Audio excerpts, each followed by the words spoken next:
Hello, everyone, and welcome to this monthly series, Beyond the Diagnosis, brought to you by the St. Vincent and the Grenadines Association of Endometriosis, Adenomyosis, and PCOS. My name is Dr. Elika Matthews, and I'm here with my colleague, Ms. Kimmett Robinson. And today we are going to be having an important discussion. We are going to be looking at the emotional toll that comes with living with a chronic illness. So today's episode, we will be looking at Her Mind is Her Body. So as we get this episode started, Kimmett, what is one thing we want persons to know when it comes to the emotional toll of living with a chronic illness? Okay, so for me, as someone who's affected by the conditions, I think a lot of times when we hear women or reproductive health conditions, we tend to think that it only has that physical or physiological impact.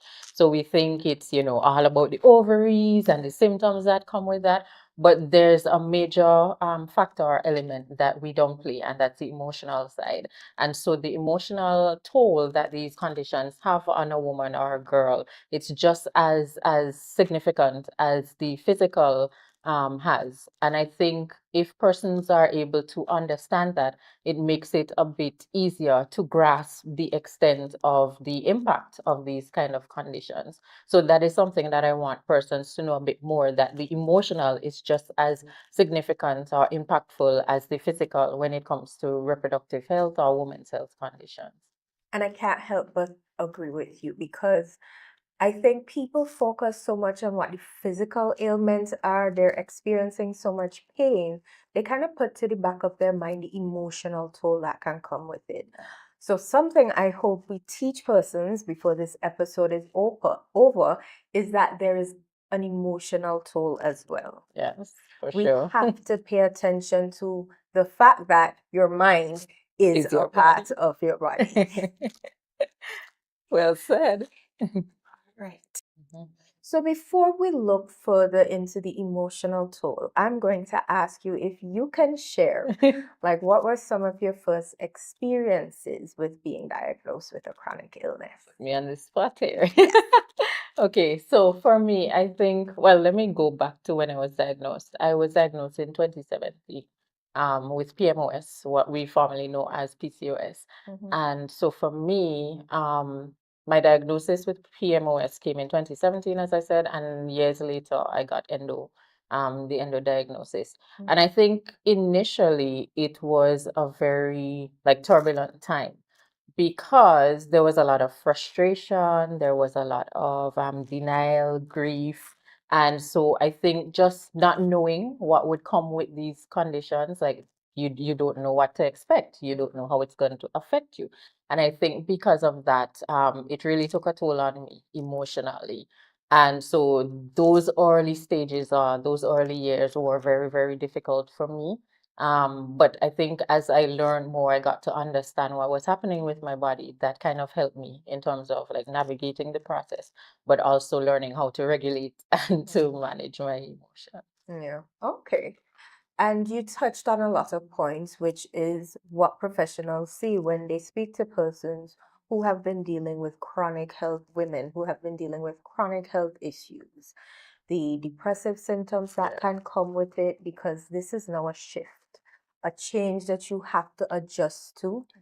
Things that you would have been accustomed to doing before, you can no longer do it with ease or even do it in the time that you would want to. The anxiety of what is this? Like, what is happening to my body right now? Why is it betraying me? So there's the angst of trying to figure out the stressors that come with it, having to go doctor to doctor or having to do tests after tests, scans after scans. It can leave an emotional toll. And I think that's something that some people don't prepare themselves for. And that's something that we want to highlight, preparing yourself for what is to come. because it's natural to have these responses, and I want persons to know it's gonna come with depressive symptoms, it's gonna come with anxious symptoms, it's gonna come with you grieving the life that you expected to have. And that is a serious one, like grieving the life that you want to have, because when you think about your reproductive health, it's attached to a lot of things. It is. It's attached to not just your well-being, your physical well-being, but your mental well-being, how you're doing, your social well-being, Yes. how you can engage with other persons, how you can engage with your significant other. Yes. It challenges you as an individual because you're expected to be a mother. So what does that look like in a society, especially when it comes to a place where you're unable to have children because of your chronic illness, because of what you're experiencing? This can sometimes shatter something in you, especially if it's something that you really wanted. That itself comes with its own grief. Yes. And then dealing with the backlash of the medical gaslighting. Yes. Oh my gosh, don't get me started. People telling you, oh, it's not that serious, just take some pain medication. These type of things, they have quite the toll. And I think to know that you mentioned like the medical gaslighting, that was one of the frustrations for me because I knew that something was wrong. Definitely. You know, you kind of understand your body by now and you have an idea as to what is normal, right? And I say that in quotations, what's normal and what's typical for your body. And so, you know, just feeling like something is underlying and feeling like something isn't quite right, but then going from, you know, doctor to doctor and then being told like, you know, we have no answers or we can't exactly pinpoint the cause of this, that added to the frustration, you know. So it's like you said, there's a lot of things that come with it, and the grief, which we will also talk about.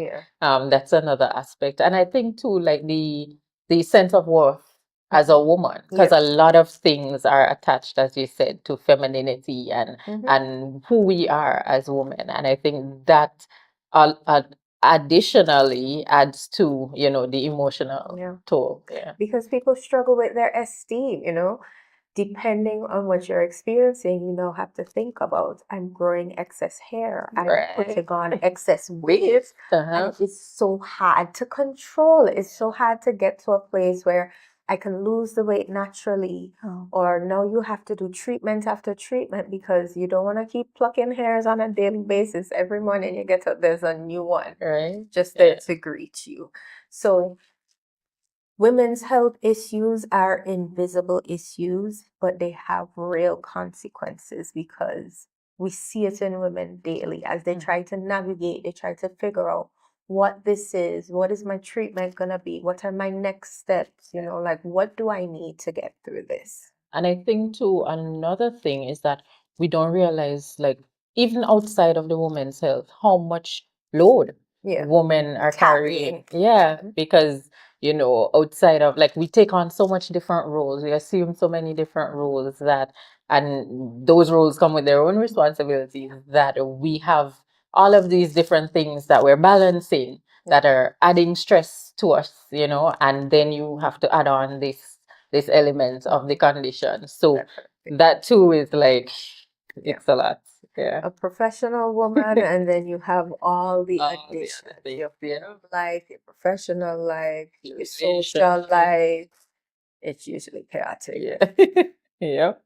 So we talked a lot about the emotional toll that the conditions can have on women. And one of the things that you touched on was like how it affects the body, right? And how so many things are tied to the femininity. So I want now to ask you, you know, what happens psychologically when someone feels that their body isn't functioning the way that it should? That can tie into people's identity, their self-esteem. So it's now at a place where people need to understand you are not your illness. You cannot just identify yourself as the person with endometriosis, the person with adenomyosis, the person with PCOS, the person who has fibroids. Because before the diagnosis, And past the diagnosis, you're an individual. So it's being able to identify who you are as an individual. Remember that it's something that you are living with. So you have to remember to continue to live through all of this, because I think sometimes women end up at a place where they're paused. Yeah, that's true. They're paused trying to figure out what this means for me, what's going to happen next. So they're in a gray area where they don't know how to move forward because this is such an adjustment. So one thing I try to encourage women to do is try to get as much knowledge as possible. Get as much knowledge as possible regarding what you are experiencing. Mhm. Speak up for yourself. Yeah. That is very important in instances like these, because you are going to feel misunderstood. You're going to feel not heard. And it will be easy to cower and fall into the gap of, maybe I don't deserve, or maybe I'm not going to get a better diagnosis than this. So being able to have that conversation and identify if it is that you're not getting help where you are, move on, do something different, because you as an individual, you know what your body is supposed to feel like when it is functional, when you are doing. You as an individual know what are the things you want to accomplish in life. So it's very important to be able to say, I am being hindered from doing this, so I now need to develop what are the different steps that I can take to do something differently, Pivot. Yeah. to do something within my diagnosis, because physically you might not be as active on some days. Yeah. So it's knowing what do I need to shift around, because physically it's going to have effects on you. Mentally, it's going to have effects on you. So you find women not being able to think straight. You find women not being able to verbalize how they're feeling. You find women struggling with their own identity and what this means for them now moving forward. But you have to understand you still continue being an individual. You're still allowed to figure it out. You're still allowed to want things. You're still allowed to do differently. You just have to figure out, how do I pivot and navigate this now as a woman who is living with a health related issue? You're living with it. You're not suffering through it. You're not dying. You're living with this condition. So, what does living mean to you is something that I find it is very important to reiterate. Remember what you're living for, what it is that you want to accomplish, and that will help you navigate how you move forward. Yeah, I really love that. Your explanation, like it encapsulates it encapsulates the whole like topic of this, or the whole name of this series, beyond the diagnosis, because we get diagnosed and then we tend to be wrapped up in this diagnosis and what it means for us as women or as girls. And I think what you said there just encourages persons to kind of look beyond that and to realize, we were an individual before this diagnosis, and not because we were diagnosed or are diagnosed that this should define who we are. And I think that's very, very important, learning how to educate ourselves to become more aware of what is happening, and let that lead us to a place where we can advocate for ourselves, to a place where we can, speak up with the doctors and find out exactly what is happening, find out how we can move past the diagnosis. And I think that's something that's very important. It is. Yeah. So we've talked about social identity. So I want to ask you a question. Has there been instances where people misunderstood you, or they just failed to get where you were coming from when you were speaking with regards to issues that you were experiencing? So, yes, there have definitely been instances where, things have shifted a bit. And the reason for that is because, well, one off is because who I am now is totally different from who you were. from the me that would have been here like 10 years ago. So I was more like extroverted and outgoing, and it wasn't a case where it's like every pan knock a day. But I would tend to be more outgoing. Yeah. And so now I'm a bit more of a homebody and very much reserved. And I think the condition has played a large part in that because, again, we talk about the exhaustion and that has been a factor, but also, just the fact of like sometimes the emotional toll again that comes with the condition. Sometimes you feel anxious over certain situations, certain contexts, and a lot of these different things. And so that has caused me to shift in terms of how I approach social situations. And because of that, I think people have had a hard time like adjusting to this new person, this new personality, this new Kimet. And so there have been some misunderstandings, especially in times like where I would tend to disconnect and try to rebalance because a lot of the symptoms are amplified when you have stress, right? Because stress leads to the inflammation and then, all of the symptoms. And so, because of that, I tend to be now more than before, I tend to be very strict on, how much I accept, what I tolerate, and, what's in my space and all of that. And I think for persons who would have known me before, that has also played a part in terms of the adjustment. Because now, like, it just to put it into perspective, like you go from a space where before you would have been scrolling on socials, for like 3 or how much ever hours in the evening or before bed. And now, like you have to set a specific time where you wind down and you clock off and you say, okay, I need to decompress because if I don't, it's gonna affect me. And so that has changed how like my dynamics with other persons socially. It's also affected well, you talk about misunderstandings, right?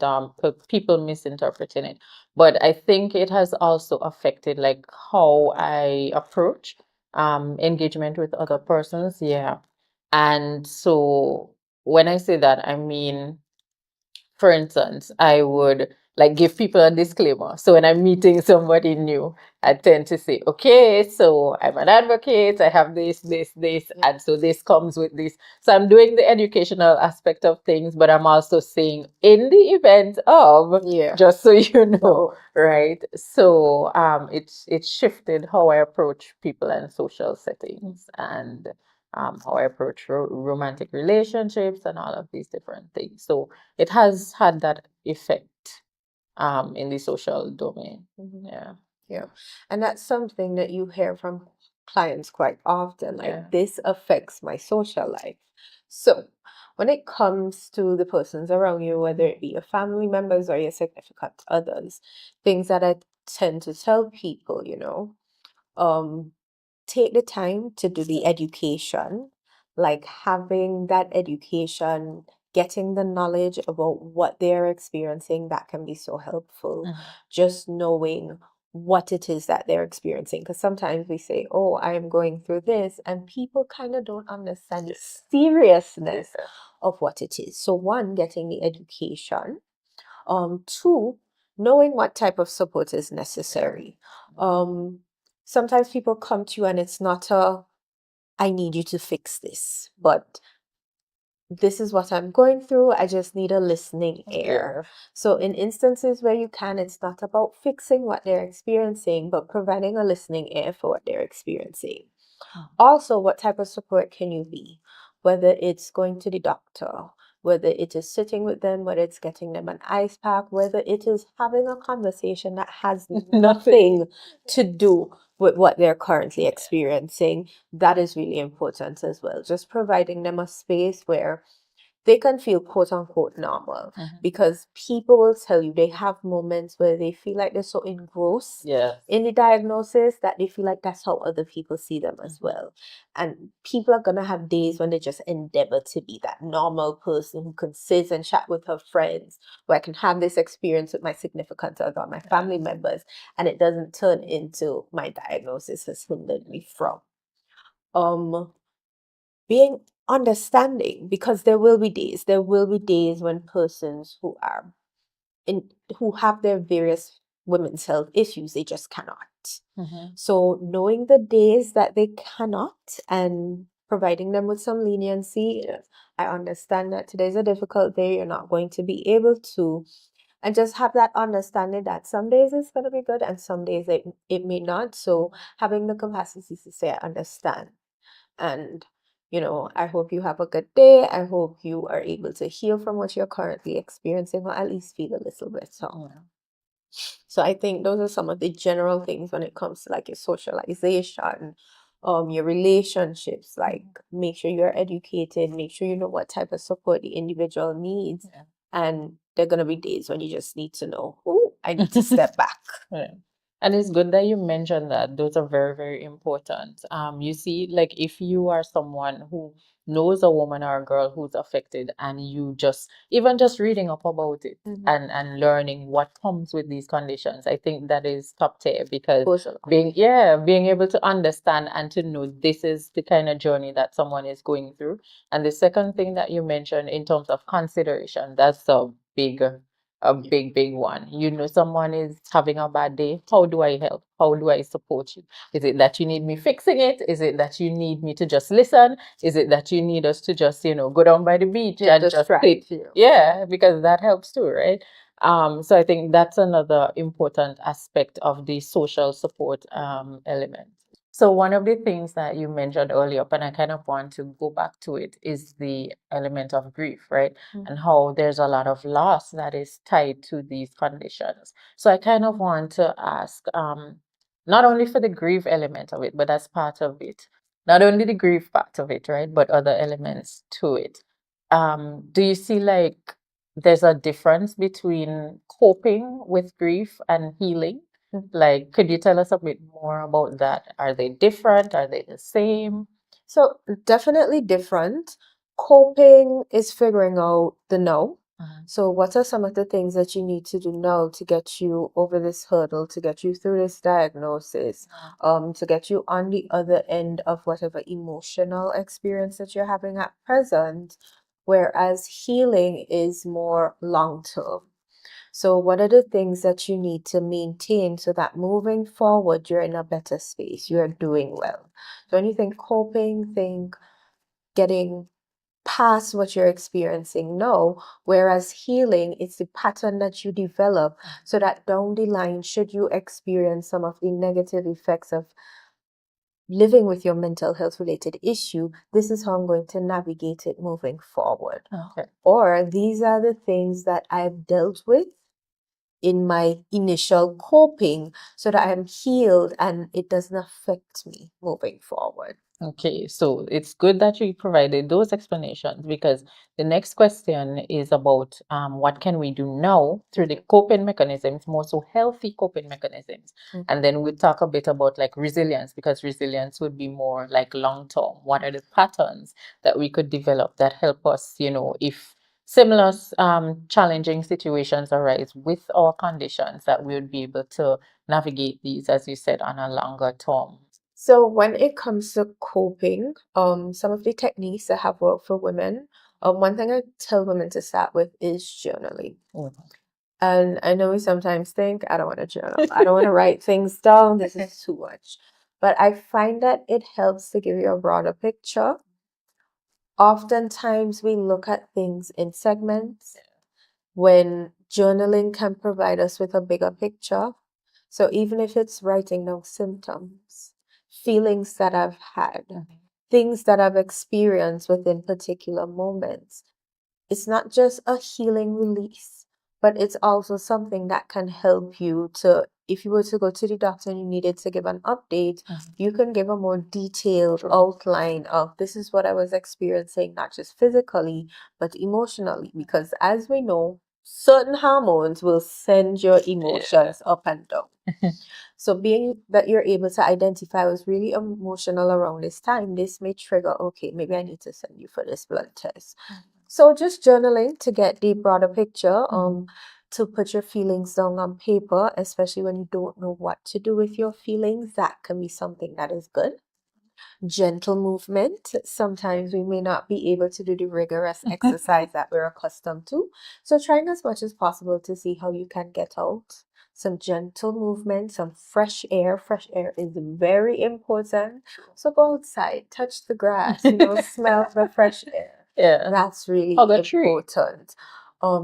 Socializing, find times to engage with people that you previously spent time with, doing activities that you would have previously done. It's not a matter of reinventing the wheel, but recognizing these are some of the coping mechanisms that would have worked for me in the past, and I'm just going to put them back into the rotation. Yeah. Don't be afraid to try new things.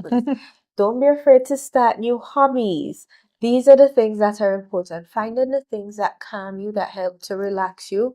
If you're a person who likes yoga, mindful meditation, that's something that you can do as well. But most importantly, being able to recognize what are the coping mechanisms that have worked for you and putting them in place. And I cannot highlight this enough.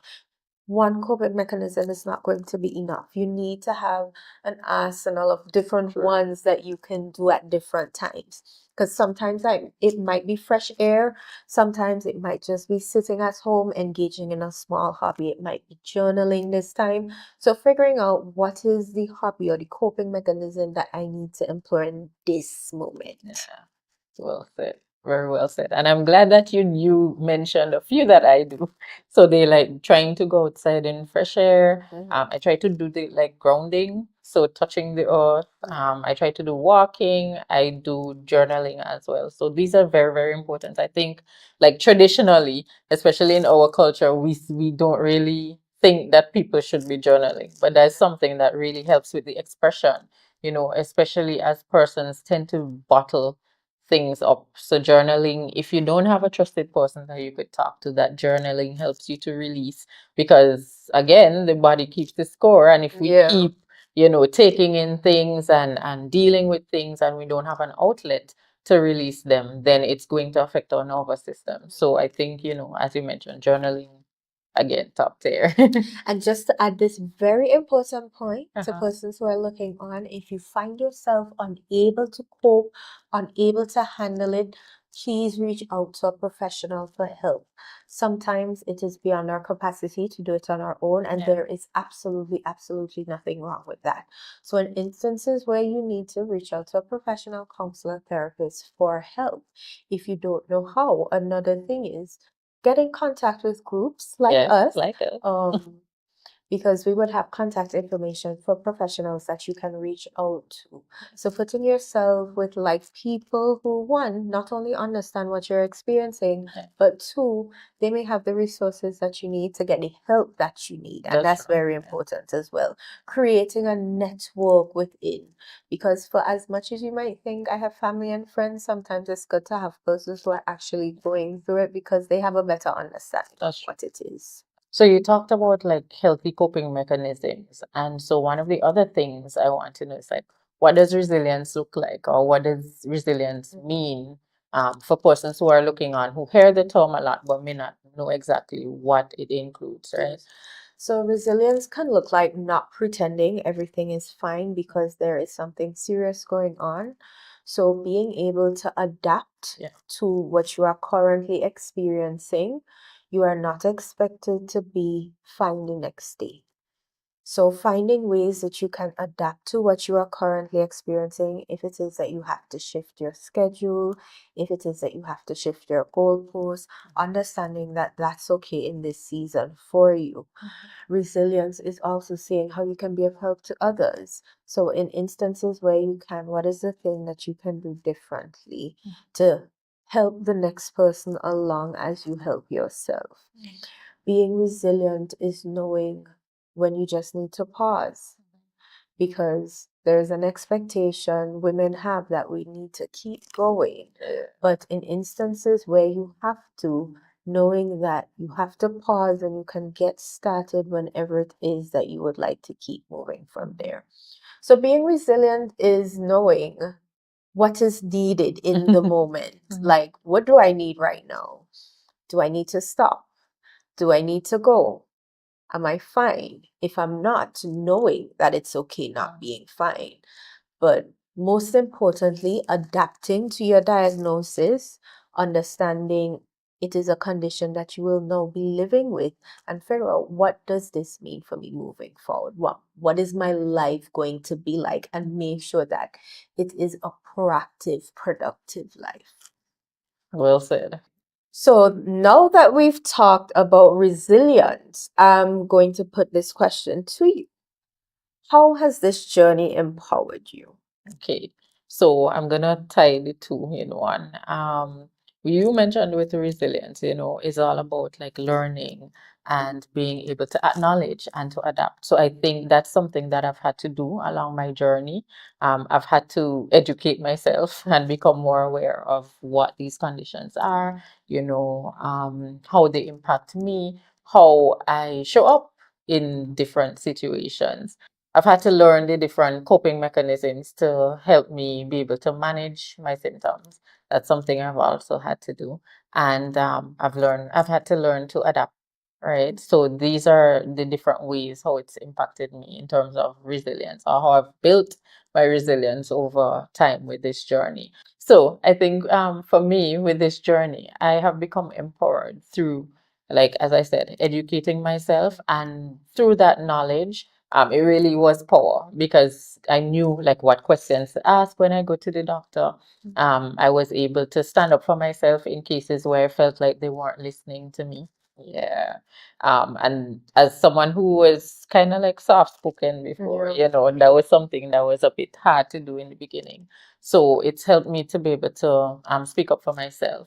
And another thing is that it really just helped me to become more comfortable with who I am as a woman. I'm proud to say that, as a woman, and to just love and appreciate myself more. Because I remember, like, I was somebody who was concerned with like how I look and how I show up and all of these different things. And my PMOS, my endometriosis, they have taken away so much from me.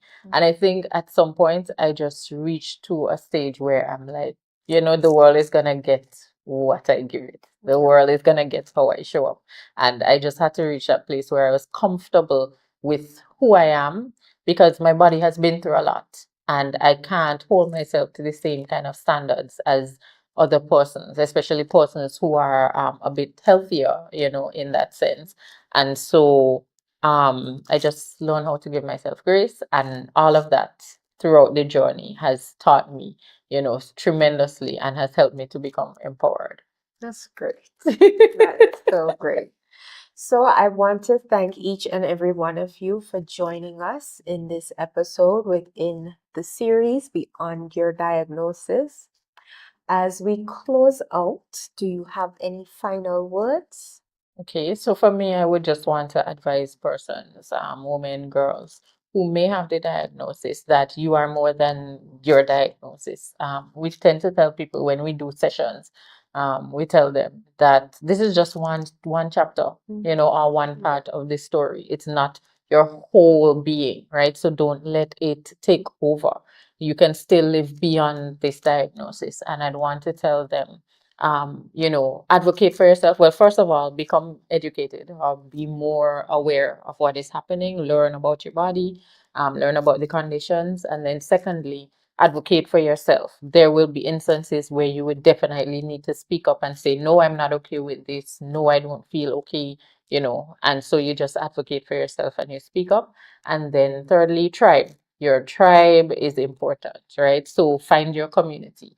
And that could be like persons in your immediate circle, that could be with regards to your healthcare providers, but find persons who listen to you, who accept you, and who are going to be able to show you the kind of support that you need. And I think that's what you really need. Yeah. Great. And just a reminder, Yeah. when you think about your body, your mind is a part of your body. Yes. Your mental faculties, that's also a part of your body. So when it is that you are experiencing mental health related issues as a result of the physical symptoms that you are experiencing, it is quite commonplace. So I don't want you to think that something is wrong with you, that this is just another diagnosis Yeah. that you are going to add. Some of these responses are quite normal.